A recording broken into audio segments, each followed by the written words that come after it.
Good morning, everyone, and thank you for joining us today on episode 48 of Saved You a Seat. Today, we are going to talk about the importance of title companies' relationships with realtors. I think most of us can agree it's one of the most important relationships that we have, and partnerships, really. And we have two people I'm going to introduce here in a second that know a lot about it and are going to share their insight on what they've seen work and the importance and some other little tidbits about the importance of this relationship. But before we go ahead and get started, I do want to go over a few housekeeping items. One is, per usual, this is recorded.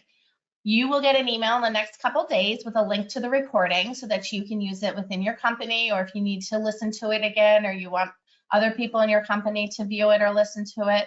So you will get a recap and you will get the link to the recording. We also encourage questions, and while you may be muted, there is a questions or chat box that you can utilize, and we will monitor them throughout and get to as many as we can. If by chance you ask a question that we aren't able to get to, we will reach out to you offline and make sure that we get an answer for you. So with that, I am so privileged this morning to introduce two of my very good friends. First, we're going to start off. We have Cynthia Blair. Most of you may know Cynthia as a past president of Alta, but she is also the owner and attorney and CEO of Blair Cato in South Carolina and a law firm. Then we have Lea Ann Chadwick. Lea Ann is also a good friend of mine, and we do presentations together, and she is with a land title company of Alabama. She is a professional development specialist and sales executive. And we always make Lea Ann do the presentations on how to present because she is an excellent storyteller and she's kind of mesmerizing when she talks. So we're really fortunate to have you two. When we came up with this idea, I thought of you guys because I feel like both your companies, and especially where you do business, really focus on your partnerships and where your business is coming from. And I know Realtors is a big part of that. So I'm really thankful that you could both join us. So I appreciate that. And with that, I think we will get started.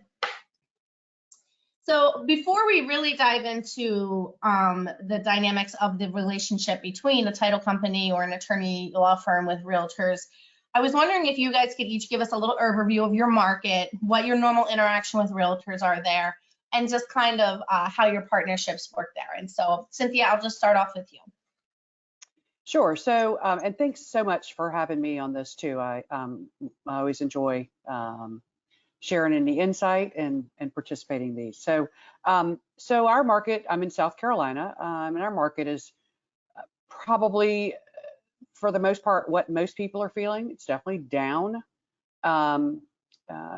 Still moving, still, low inventory. It's the story that we're hearing all across the country. We're experiencing that in most of our South Carolina markets too. Our interaction with realtors runs the gamut. Obviously we're constantly interacting with our existing transactions, our existing deals. We do a lot of social media reach out, and that's not just the posting of content, but we try to interact with realtors' contact too. We pay attention to what they're posting, try to interact with that, try to share it for them. We're looking to help promote them so that then in turn they will hopefully use us for their deals. We do CE education, some of which is actually for continuing ed credits, some it's not, but still it's for hopefully what's promoting their business or helping them grow their business.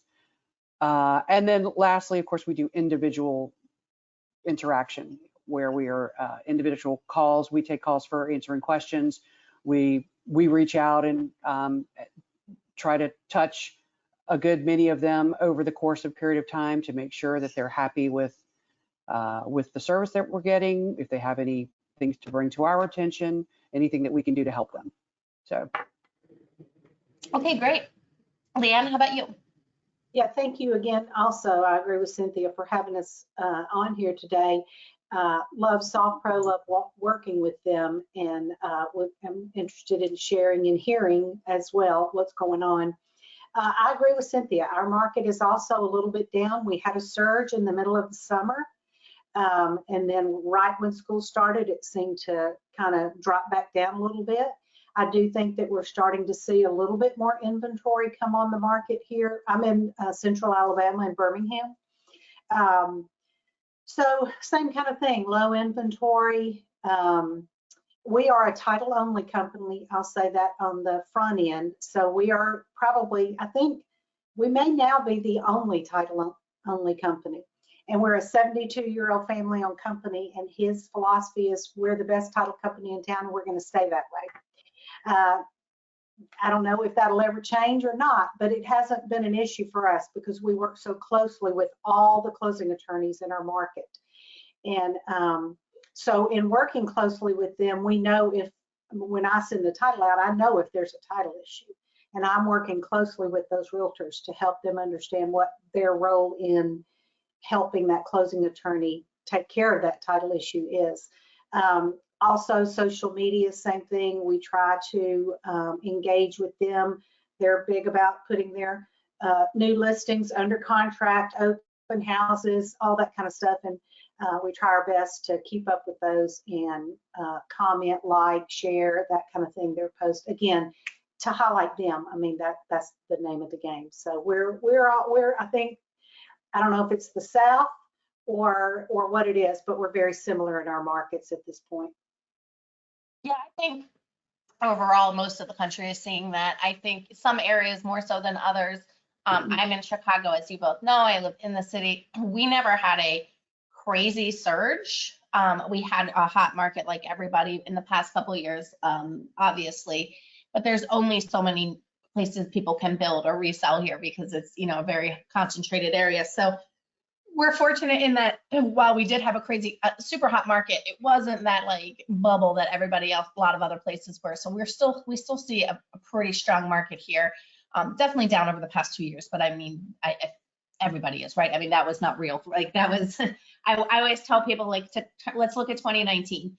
Compare your numbers to 2019, not 2020 through 2022. So we're pretty fortunate here, but it is still, you know, slower than it was the past couple of years. So I think in general, the whole country is feeling the same type of thing. But I also wanted to mention that I wanted to say a special thank you that I meant to in the beginning here, because for those of you who don't know, Cynthia is calling in while she's on another work trip up from New England, and Lea Ann here graciously agreed to take the time out to call in, and while her daughter is getting married this week. So we know that they're both super busy, and I meant to point that out. So I really wanted to thank you guys again for that. So I talk to a lot of realtors. Lea Ann and I are both on what's called Hop Through Alta, which is, you know, home buyer outreach program.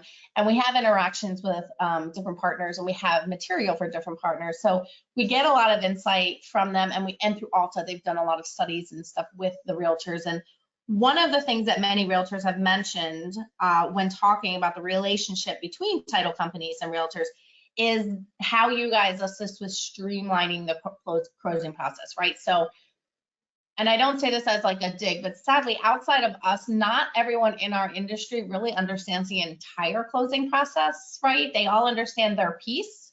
Like the realtor understands finding the home, the mortgage broker or lender understands the loan process, and then they just kind of punt it over to the title and closing people, but they don't fully understand that process, and they really look to you guys to assist with streamlining that for their customers and making sure that it's a smooth closing process for the consumer. So I was wondering if you could talk about that a little bit and how you, and the take will be a little different because Lea Ann, I know you work directly with the attorneys, but you're also working with the realtors to keep them in the loop, let them know if there's issues, whereas I know, Cynthia, you work directly with both.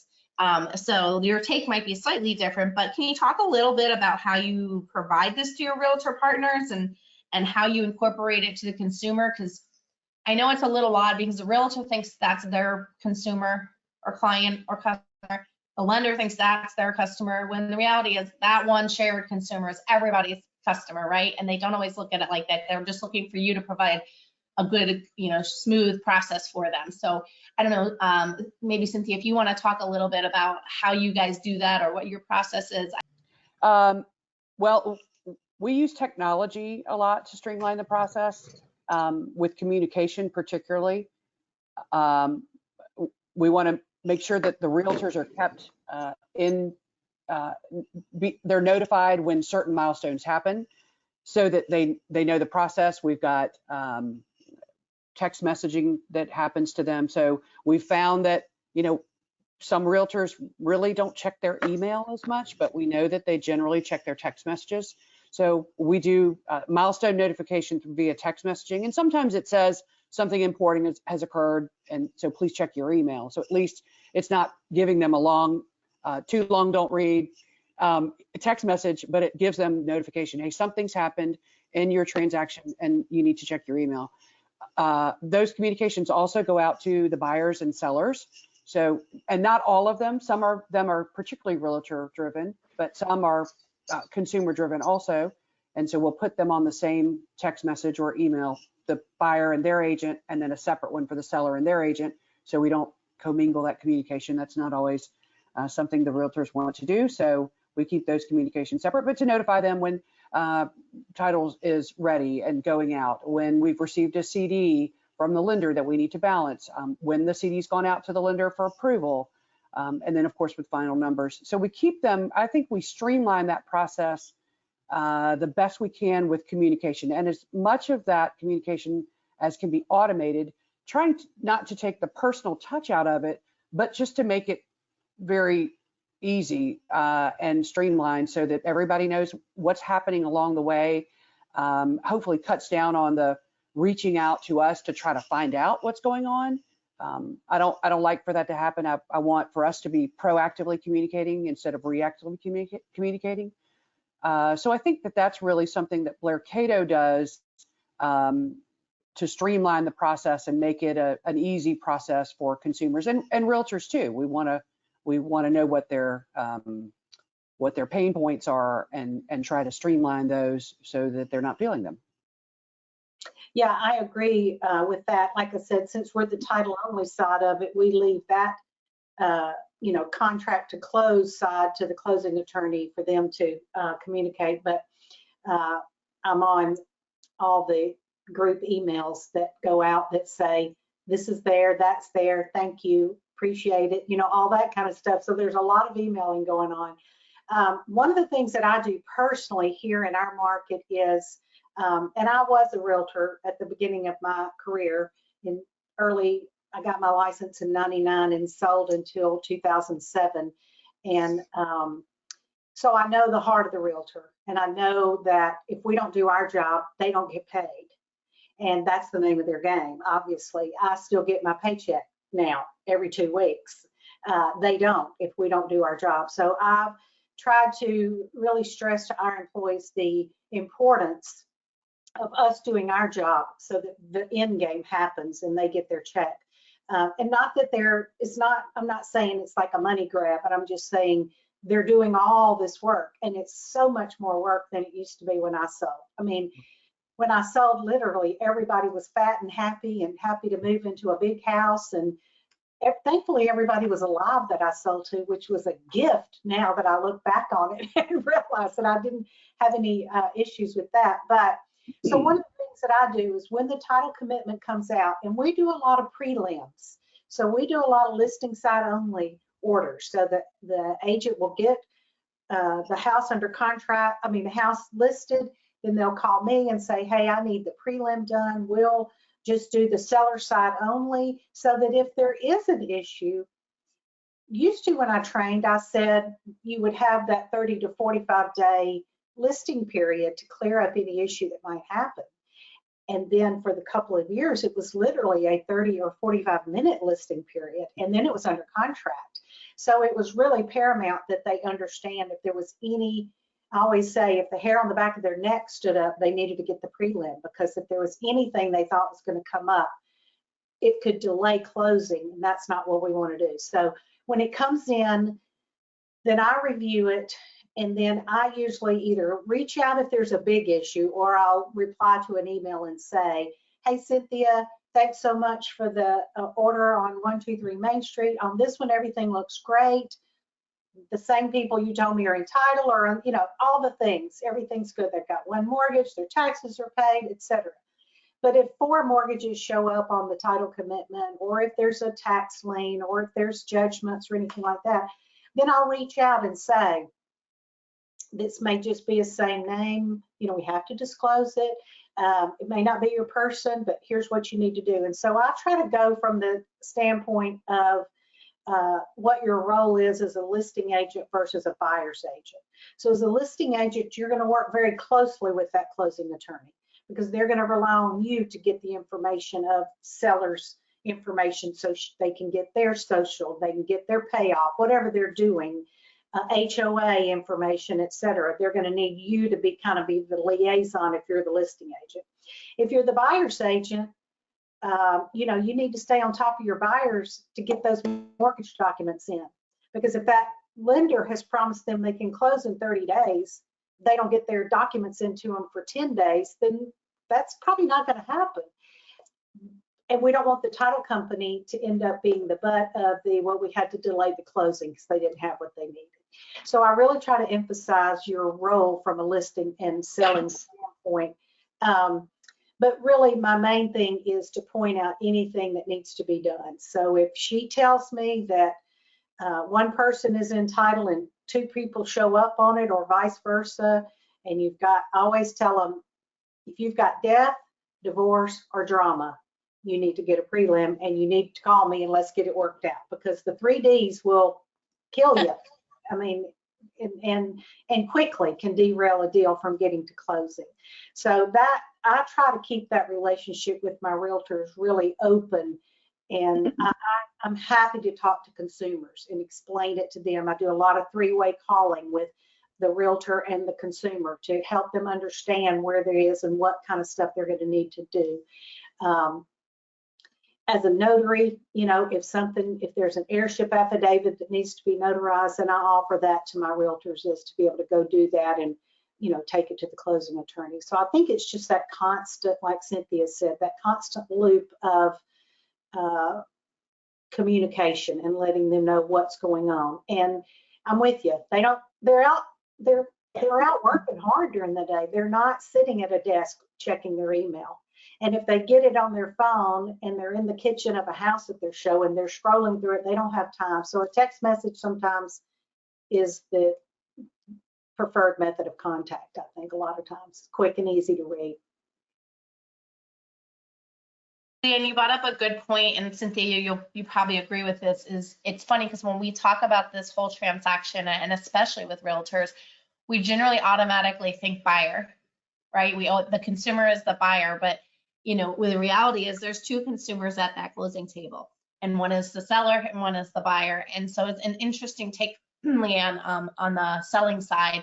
You know, generally people think about the buyer's real estate agent as generating the business and being the partner that you have, but really, you know, there's two realtors involved, and depending on where you live is who generates where the closing is going to go, but also just providing that piece of the puzzle to the listing side is really something I don't think that we always think about, because we generally think about the consumer as being the buyer. And I know, going back to the home buyer outreach program that I know you both had worked with, is that was an issue we had there too, right? But because when we were like, should we call it home buyers? Because that should be a consumer type base, because it is a consumer type base, because there's two consumers in this. So it's an interesting way for you to point out that we're dealing with both the buyer and seller here, not just the buyer. And the reality is, even if that listing agent isn't the one driving the transactions to you, at some point they probably will be, right? When they're representing a seller, in this case, they might be representing a buyer in their next deal, which they're going to remember the service that you provided them and the relationship that you built with them, regardless of who their consumer is. So in our market, we're still a listing agent driven market. The listing drives the title and closing side, I would say 80% of the time. Buyers, sometimes the lender will say, we want to do this or that, but most of the time it's the listing agent on our side. And we're a buyer's agent driven market, but we try to hammer to our staff all the time that the listing agents are targets. You know, if they're not already using us, then you know, a lot of times we'll have our sales folks talk to them and say, hey, this is a target. Let's make sure, and you know, let's kill them with kindness and communication to make sure that they have a good experience, and then they'll be happy to bring their next buyer to us. Right. I try very hard when I have a new person on whatever side. So like I said, we're very listing agent driven. So if I've got a new agent on the buy side, then I do try to reach out to them and say, thank you so much for the opportunity to work with you on this. And here's who I am. Here's what we do. And I think sometimes they're shocked that you've just taken the time to reach out to them and thank them and say, I'm here, whatever you need. And it does help them think, well, if they would do that when I didn't drive the order, how much service could I get if I did drive the order? So yeah, I think it's a good thing.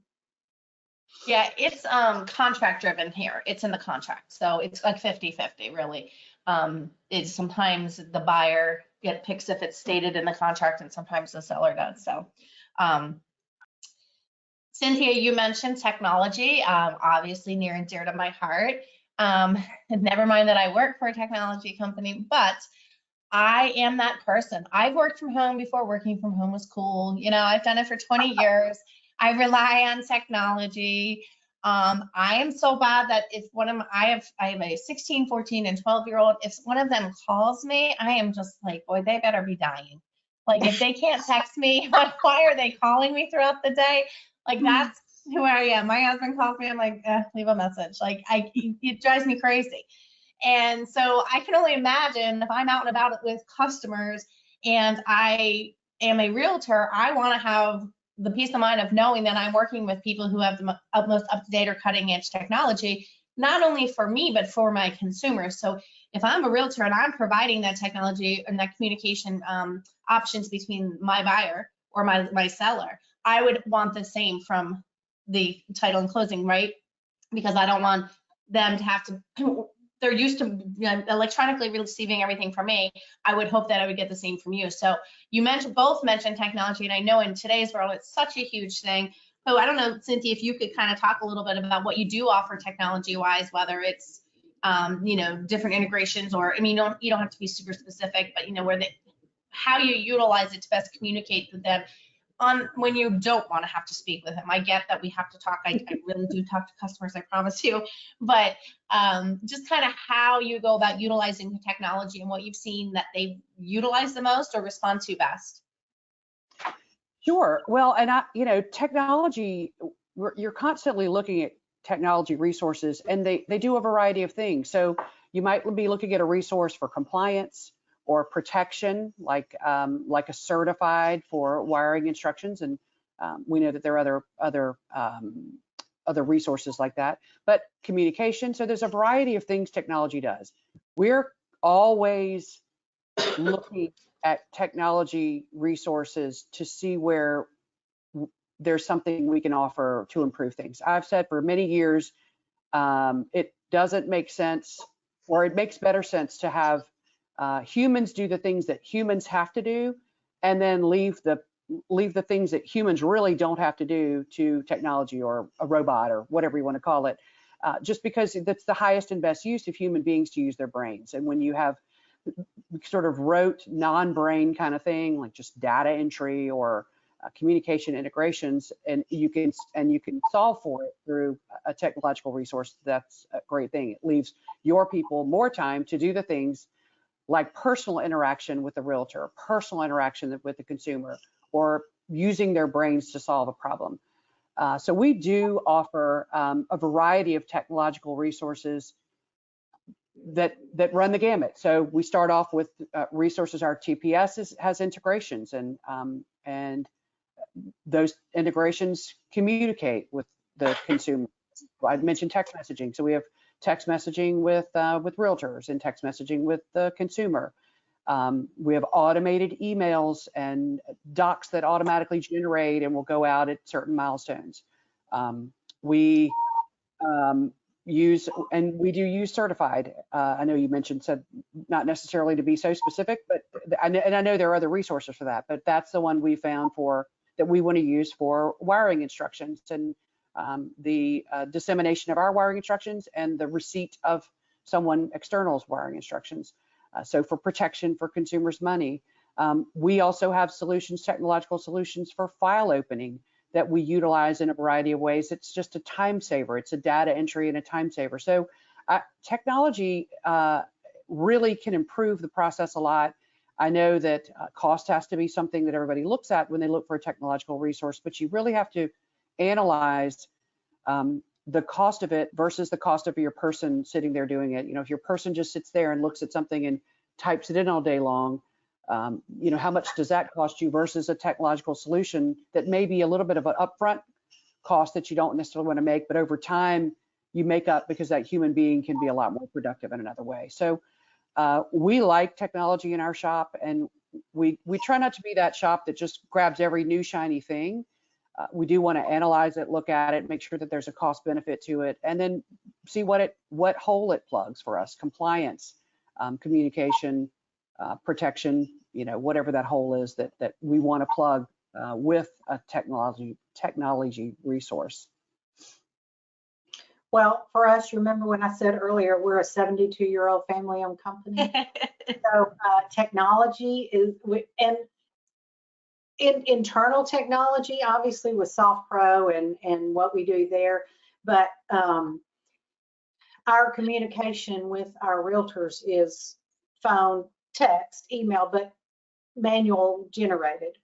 But what we did, and they did this before I came, I've been with them about 4.5 years, and shortly before I came there, we became the exclusive agent for Land Title Agent One, the Palm Agent app, which is the net sheet app.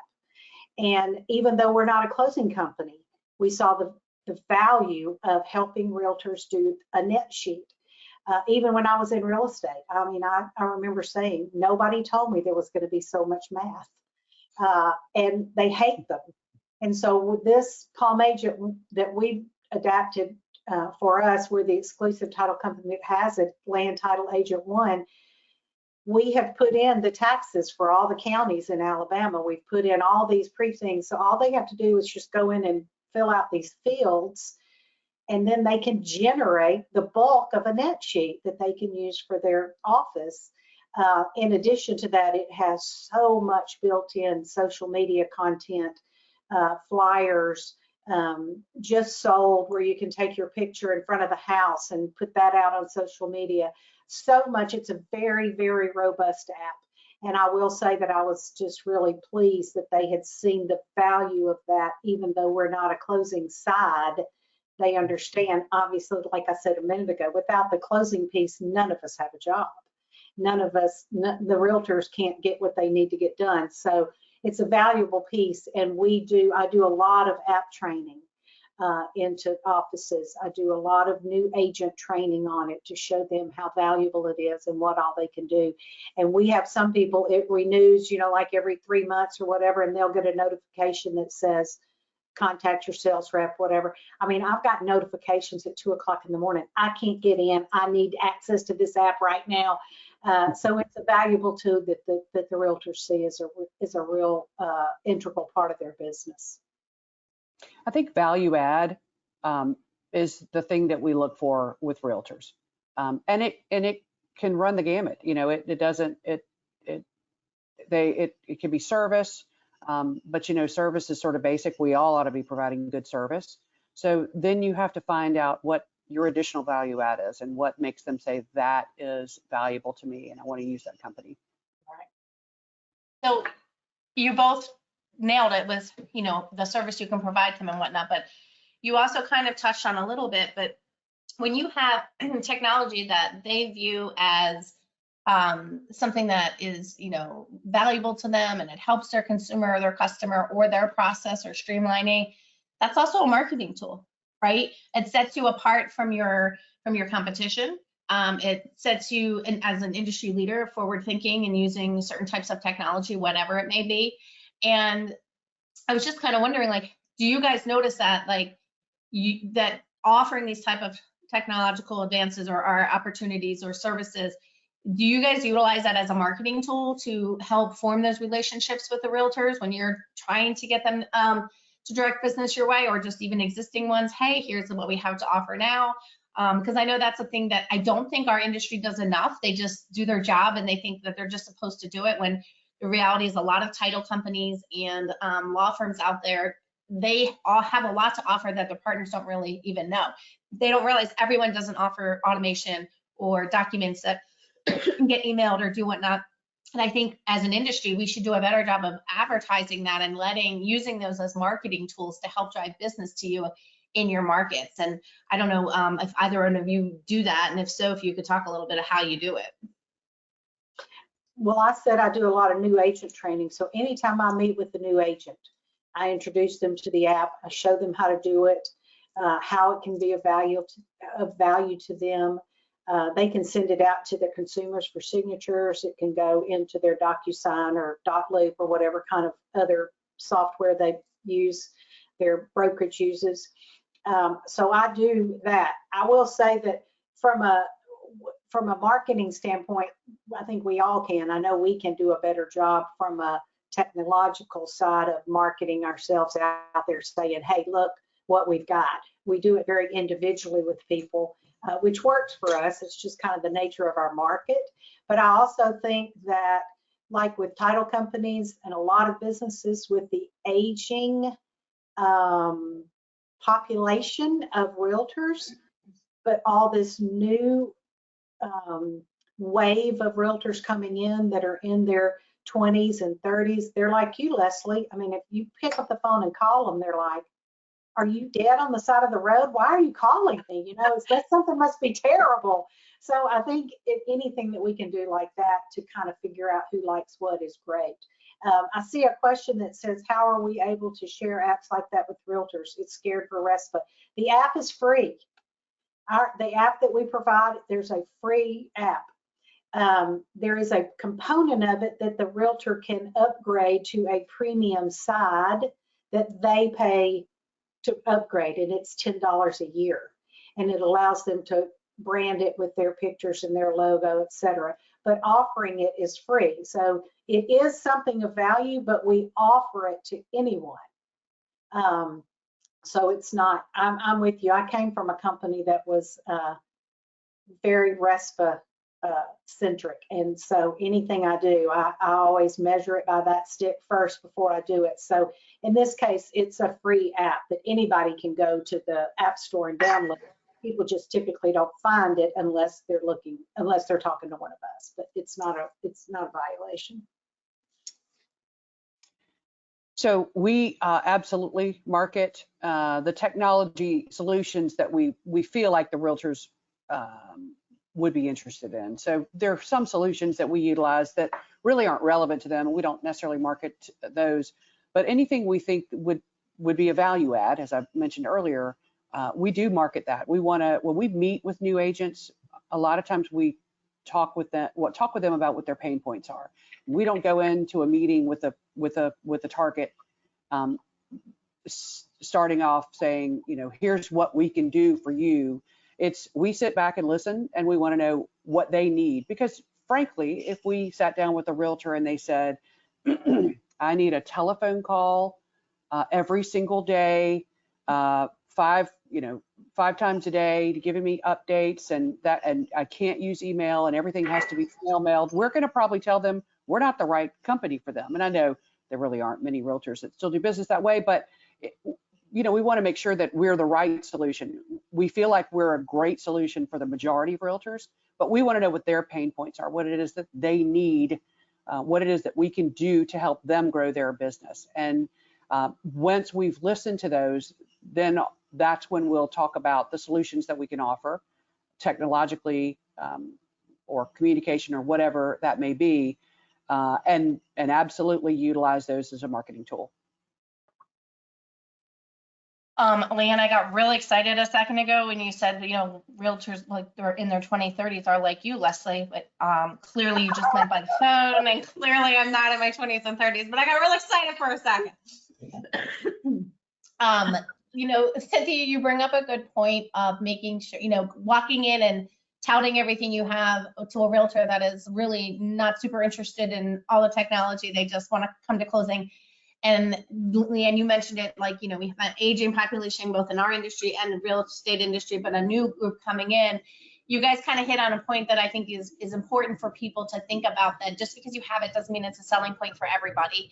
And just because you think it's, the bee's knees, someone else might not. They really do want to see something on paper or something like that. So knowing your audience and knowing your partners and their needs, I think, is very important. But Lea Ann, you did bring up, and Cynthia, you mentioned it earlier, something I kind of wanted to talk about was compliance.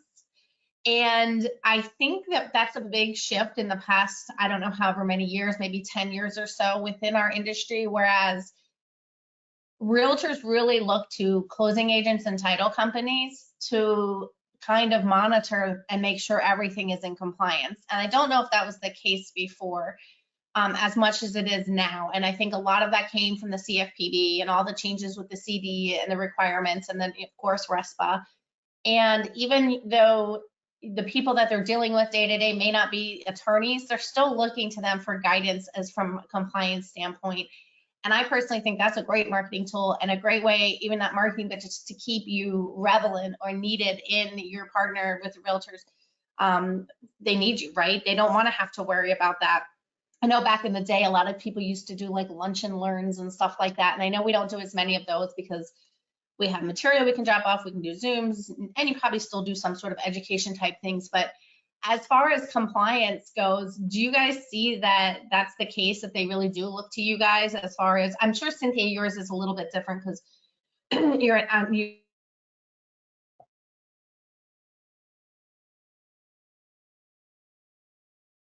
an attorney at the closing table, but for your staff that is not, and then Lea Ann, same thing with like your sales team and whatnot, are realtors looking to you to monitor the compliance at this point and make sure everything is, all the T's are, crossed and the I's are dotted, and making sure everything is compliant prior to and obviously post closing table? Cynthia, what are your thoughts on that? Yeah, absolutely. I think that we're the primary resource in the transaction for compliance. We're very strict on RESPA issues. We talk about that. It comes up like once a week, something comes up. We field a lot of questions from realtors. One of my law partners is actually on the real estate commission, which is great. It's a great resource. Now, obviously, we have to be careful about, we can't give advice to somebody who's got a grievance filed against them, but we field a lot of questions. My law partner, the one who's on the real estate commission, I would put him up against anybody in the state as far as knowledge of the agency statutes, regs, and the contract, the state contract. He is on the committee, assisted with writing it. So he really knows. So he's a fantastic resource. And again, I put him up against anybody in the state of South Carolina with regards to knowledge on that. So our firm is looked at as a resource. I mean, even there's people who call us and ask us questions who don't send us deals. We'll still answer those questions. We still want to make sure that they're interpreting the contract properly, that they're giving the correct advice on their side. And so, yeah, we absolutely are the compliance police in the transaction, I think. Yeah, and for us, or for me on the sales side, compliance takes on a different role, as not like from the financial side of it that Cynthia deals with as much, but mine is helping them understand, like you said, as far as understanding the contract, helping them understand what Alabama real estate law says with regard to who has to sign, and if there's no will, what has to happen. And sometimes it's a pain point for realtors because they don't understand that they know these people. These people are their friends, their clients, their customers. They know them. They know that Aunt Sally wanted her to have the house, and they don't understand why we have to go through all of these hoops and have all this stuff done. But I think once you can explain it to them from a down the road process or thought process, as far as we're fixing something now that hasn't been fixed in the last 2 or 3 deals. Once it's fixed now, it won't ever come up again, because if it comes up again, they're going to call you and say, what happened here? Why this, why that? And so once we can get them to understand that everything we do with regard to compliance with Alabama real estate law, with title insurance, underwriting guidelines, whatever it is, we're doing it to protect our realtors so that when the deal is done, signed, sealed, delivered, and they've moved on to the next one, they don't have to worry about, is there something going to come up on this one? So and there are several cases that we've dealt with. We do a full 60+ year search on every deal we search. That's just what they've always done. And we have uncovered some things that were wrong, but they just, the wrongness just kept going throughout the deal and nobody really ever caught it. And there are a couple of those that once you explain that to them and they're like, well, I guess I understand it now. It does, I think it again brings value to the fact that we're not doing it to be difficult. We're doing it to solve the issue so it never is an issue again. And I think it's one of those things like your law partner, what a great resource that is, because the Alabama Real Estate Commission, very strict black and white laws. There's not a lot of area for interpretation of, well, maybe if you think this, or if you, I mean, everybody's got their risk tolerance. Underwriters have their risk tolerance, things that they're willing to assume a risk on, but there's black and white things that there is no, it is what it is. And you just have to be able to deal with it and move on. So I think helping them understand compliance and the reason for it helps them accept it a little easier sometimes. Like wiring instructions, for instance. You know, if you have an older buyer or a seller that's going to get proceeds, why can't you just write me a check? Why can't I just bring a check? And explaining to them some of those things. Why do I have to go through these 3 steps in the portal, or, you know, whatever it is, when you can show them the why, it helps them to be able to accept the reason why you're doing it.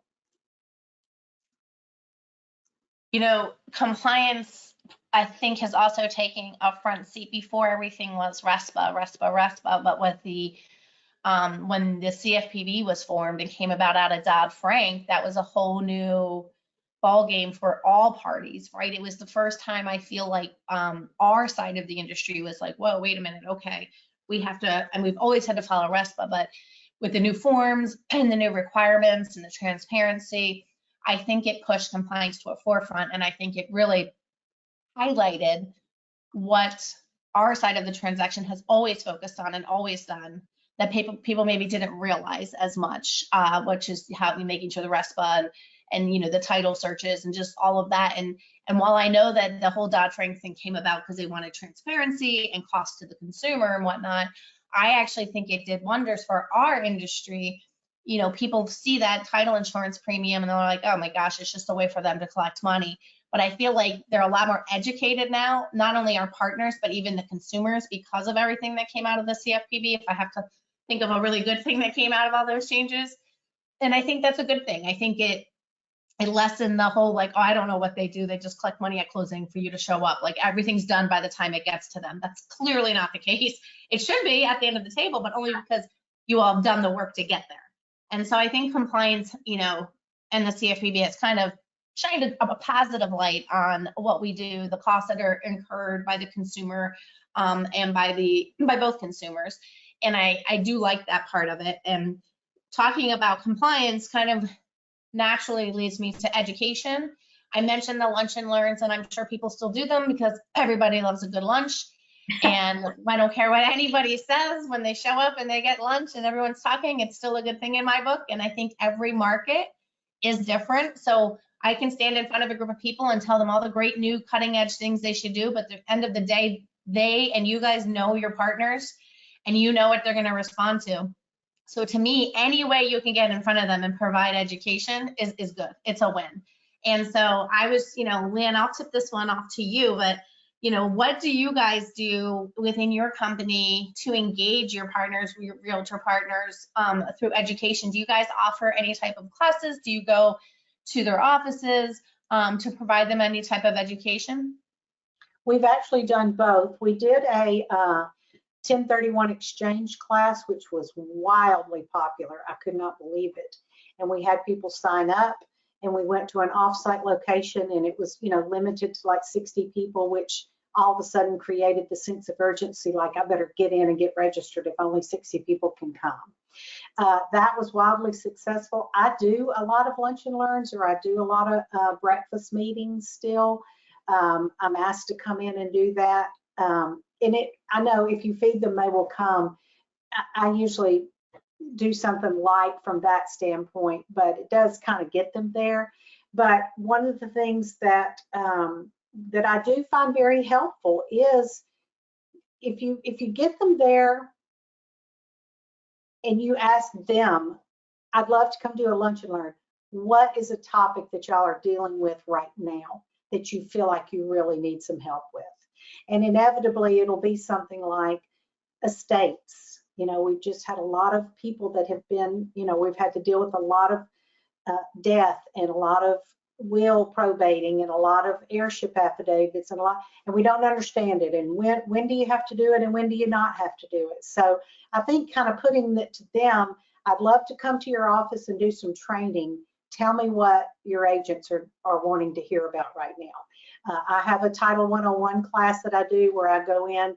It doesn't matter if you've been in the business a week or 40 years, I have people come to it. And I really go through the bones of what a title commitment is. What is Schedule A? What are all these things? What are the requirements on Schedule B1? Whose responsibility are they? What are all the exceptions on Schedule B2? Why are all these exceptions here? And so it's you know, you think about it and you think it's sort of a nuts and bolt kind of, maybe not going to be the most glamorous topic to talk about, but when you get into it, realtors that have been in the business a while always have a story about something that happened to them when this was on here or this happened here. And then it becomes real to each other when it's a peer-to-peer thing where they're talking about, yeah, this is why they do that, because I had this situation and this is what we had to do to solve it. So I do a lot of that, but I go around with the Dog and Pony Show and do the Title 101. I did an entire thing for us on the steps to a title search. And I put it on a huge board that I take out. I don't read through it, but when they see it, because I think sometimes they, like you were saying that about, they think we charge all this money, what are they actually getting for it? And when somebody says, what's actually the claim rate? I mean, I always say, call Betsy Russo. When you have 3 hours, call Betsy Russo, and she will tell you what, you know. But we have started doing plant tours because we have our own title plant. I mean, when I tell you we're 72 years old and we've been doing things like this for a while, and a lot of the counties in Alabama are not online. So we bring them there and show them, and even our owner will do it and say, you know, you might call Lea Ann with an order at 10 o'clock on a Tuesday and you get it at 10 o'clock on a Wednesday, and you think, how hard could it have been? But then when I show them all the steps that we go through to do that title search, they're very impressed with what all it is, you know. And I start by saying it's not a Google search. We've got that mentality that all I have to do is just type in Cynthia Blair and her address. And honestly, when I was a realtor, I'm honest with them. That's kind of what I thought happened. I called my title rep. I said, hey, I just got 123 Main Street under contract. I need you to do it. And then it just showed up in my email. And I figured she just typed it in a computer somewhere and the report spit out. And then I came to work for the title company and I'm like, dang, this is a lot of work. So, you know, you don't want to get too bogged down in the minute details of what you do because they will glaze over. But you do want them to understand that it is a big deal what we do. And it's a big component of the whole process. And if you don't do it well, bad things happen after the fact. So I do a lot of training with that. And I have a lot of brokers that call me and say, I just got a batch of 5 or 6 new agents, you know, will you come do it? And we just sit around a conference room table, and sometimes it's a 30, 45 minute, I hit it, and you can tell they're it's kind of just a fire hose information. So I always tell them at the end, the good news is you really don't have to remember all this. You just need to remember when the hair stands up on the back of your neck, I need to call Lea Ann. But sometimes it'll be a 2-hour thing because of their interest in the situation. So I think anytime that you can bring training to them, that's something that is what they want to hear, not just something they feel like they have to hear, it takes on a whole new meaning. We also offer education. We've got some lawyers in our office who are certified instructors for South Carolina Real Estate Commission, and so we teach CE once, usually spring, because the CE deadlines are June 30th. So in the spring, we begin to teach classes for CE.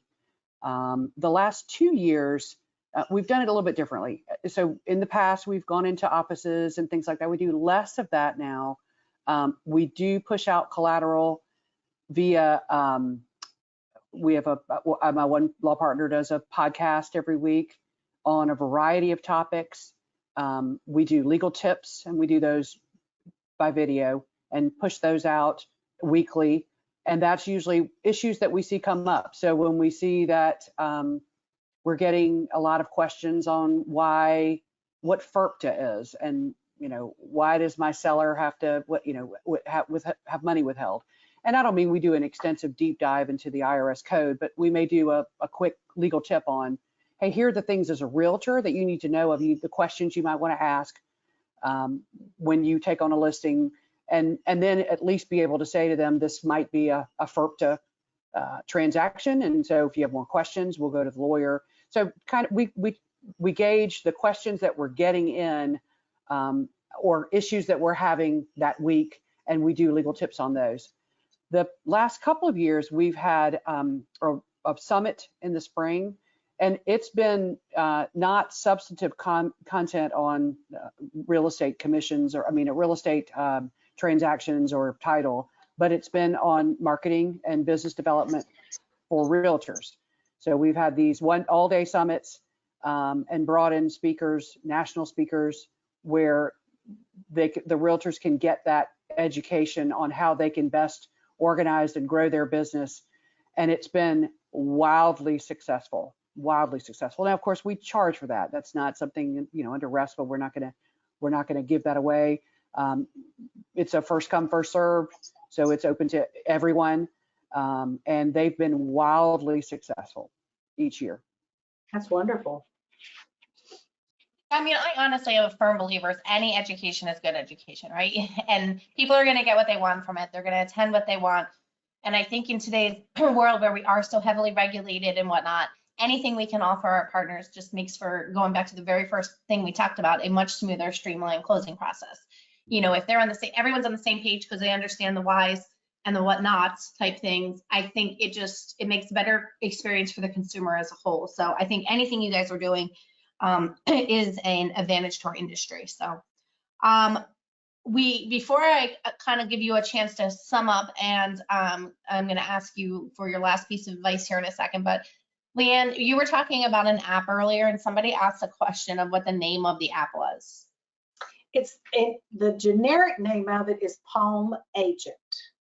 Palm Agent? Uh-huh. Okay.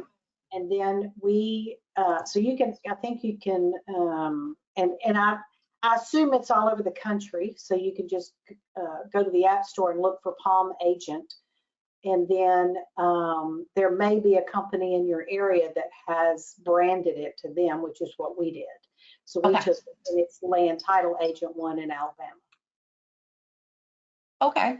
Well, I wanted to get your last little piece of advice from each of you. And I think especially for maybe a title company that's trying to grow, or a law firm and maybe wants to expand into different areas, or really wants to try and build their realtor relationships stronger, what would be some of the best advice that you would give an organization or a person on building long-term relationships with your partners? And I'd say how to maintain them, but I think that's kind of what we just talked about all for the past hour, right? Is providing them that service and communication. But what's your best advice on going about building that relationship? And Cynthia, I'll let you go first. I think one-on-one conversations when you're starting with a target and building a relationship are the best thing you can do. And I think that listening to asking them open-ended questions about their business, where their pain points are, and what they need most in their deals is the best way to start. Because then once you listen to those, you know in your mind, hey, we can really help with that, or maybe you can't, but at least you know, and you can then say to them, hey, we can help you with this one. Not really sure about a solution for this, but let me think about it. I'd really love to help you figure out a solution to this pain point. So I think asking and listening to them is very important. And then you can determine, again, whether you can assist. And it may spur you to consider, okay, then we need to make a change in our process to help with this problem. So I think that that's sort of number one. And number two would be a resource for them. Be a resource for questions. Make yourself an expert. And I use that air quotes because in South Carolina, we can't call ourselves experts since real estate is not a practice that has an expert designation. So, but make yourself a quote unquote expert in your field, whether it's title, whether it's the contract that's used in your market, whether it's the agency and understanding agency. There's all kind of questions that realtors have about that aren't necessarily relevant to the deal, but they're trying to figure that stuff out. And if you know about agency law in your state and you can understand and advise them, it's a fantastic resource, because a lot of them, they should be able to go to their brokers, but I mean, we get a lot of questions from brokers too. So knowing that and being a resource for those pieces of information that realtors need most is a fantastic way to build that relationship. And they can, once you build that trust with them, that you know what you're talking about and that you'll answer their questions or respond, then you become a natural. They feel a little guilty if they haven't given you a deal. You can say, hey, I'm happy to answer your question. I'd really love to, and I'd also really love to have a deal. And we find that when we make that ask, a lot of times they say, okay, yeah, you're going to get my next one. Then you get it. I wholeheartedly agree with that. I think for me personally, it's all built on the relationship I have with people. When it's not order driven, but it's relationship driven, then I think they feel that vibe and they understand that you really are there to help them with their business. If that translates to you getting business, then that's great. And you have your threshold of somebody calling you and saying, hey, can you, everybody has a threshold that they're going to let somebody ask them questions, be the resource, because they can't get a hold of the person that's actually doing the deal. And Absolutely. So we've all developed polite ways of saying, I really wish I could help you with this, but unfortunately, I don't have all the information because I didn't do the title order. So I can only kind of give you the cliff notes of what, but this won't be a good answer. And you're right. You're not trying to make them feel guilty, but they do think, well, I can't, but it also makes them think I can't get a hold of the person that does have the order, but I can talk to the person that doesn't have it. So our whole business is built on relationships, and I tell people all the time when I'm meeting someone and maybe they are on the buy side and I know they have a long-standing relationship with the company, I'm very upfront with them and saying our business is built on relationships, and I know that you have a long-standing relationship with Cynthia, and I don't want to break that relationship up. But what I want you to know is I'm going to be on the other side of another deal from you, and I'll always be there to help you and ask and answer a question for you. And maybe there will be a time that you can come to me on the front end, but I don't want anybody to take a long-standing relationship that I have built with somebody, but they can't take it if there's no reason to take it. Right. So I just really try to be a resource for people. And again, I think because I was a realtor first, and I tell this when I train, especially new agents. I'm not sure if your broker told you, but you don't work 8 to 5 Monday through Friday. So because you don't, I don't.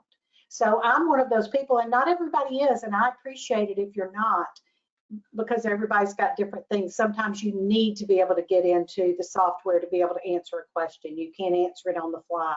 But many times the questions that are directed to me are, while they may be about the deal, they're more generic questions about what do I tell this person or how do I handle this. So I tell them, you know, and I've got the thing when I do the train, you know, 5150 when you need a title pro. That's my phone number. So if you have a question, you call me, you text me. If I can answer it, I'm going to answer it. If I can't, I'm going to say to you, I don't 100% have the answer to this, but I know who does. So if you'll give me till 2 o'clock on Monday, I'll get the answer and I'll get it back to you. But I don't feel comfortable giving you a 100% answer right now. I think honesty with regard to that, they appreciate the fact that you don't have to know everything. That's why we have a team of people behind us. So stressing the relationship of I'm here to serve you and your business, however that looks, is what all of our business, and it's what their business is built on too. And they understand that if they do comps for a friend, or they tell them what their house is worth, they go over and tell them what they need to do to get it listed. They tell them what paint colors they need to choose, and then all of a sudden they see another sign in the yard that they've listed it with somebody else. They understand that. And so I think up front saying, I want to be all these things to you, but I also want to be your partner in this business, is they understand, but you got to ask. You know, Right. Most people are not going to just randomly call you and give you business if they don't think you really want their business enough to have asked for it. And I think one of the things that I learned at one of the Alta things is when you're asking somebody for business is to say to them, what are you working on right now that I can help you with? And immediately what that does is cause them to catalog the things that they're working. I think Daryl Turner might have said that. Catalog the deals that they're working on right now, as opposed to saying, hey, let me know if there's anything I can help you with. But when you ask them in that way, it causes them to start thinking about, oh, well, maybe you could do that one. And it might elicit them to say, oh yeah, let's work on this one together. Now, hopefully it's not a, 75 acres that have 17 dead people in a county line. But that's the one they give you the first shot of. But Right. This was really helpful. I hope people realize that, especially the ending part here, is it's okay to ask. It's okay to provide, information with the hope of becoming their go-to. And Lea Ann, you mentioned Betsy Russo earlier, so I'll jump on that train too. We can all, one of her favorite things was, everybody wants to say, it's okay, I got a guy. I got a guy. You guys want to be that guy, right? The title company, the closing agent, like be that person that people want to say, oh, I know someone, let's call them, or I know someone, we'll send them the business. So I want to thank you guys so much for being on. I know you're both very busy. Lea Ann, I hope you have a wonderful wedding week. I hope your daughter's wedding is beautiful. I can't wait to see pictures. Appreciate it. And Cynthia, I hope you enjoy New England. And I know I can't wait to see you in a couple weeks in Colorado. For anyone that's going to Alta 1 this year, we will be there. And with that, I just want to remind everyone that we will send out a recap with the recording. If you have any follow-up questions, feel free to reach out and we're happy to answer them, or even get the input of our two panelists. And with that, I hope everybody has a great week, and I will see everybody in 2 weeks. Thanks so much. So much, Leslie.